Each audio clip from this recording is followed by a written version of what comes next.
来关心国内消息，农粮署调查显示讲，一个人一当伊的食米的量一直咧下降，一直咧减少。40年前，一个人食米的量是98公斤，去年煞降到43公斤，剩一半尔。农粮署官员讲，疫情嘛改变咱个人食食的习惯，愈来愈侪人爱食一寡面食类的，像泡面、甲水饺。烧好的泡面，一喙刷一喙吃，不食过瘾，若真好食，阁真方便。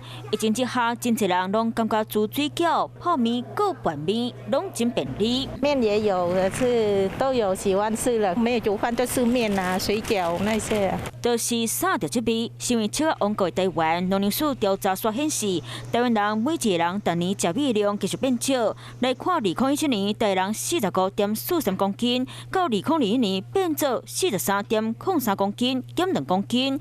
有民众就讲，不爱食饭，就是这个原因。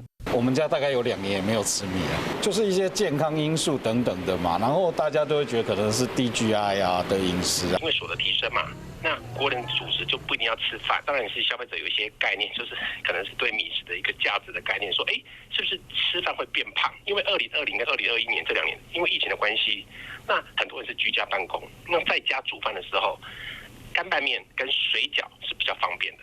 台湾人食面的人变多，大部分都是跟健康有关系。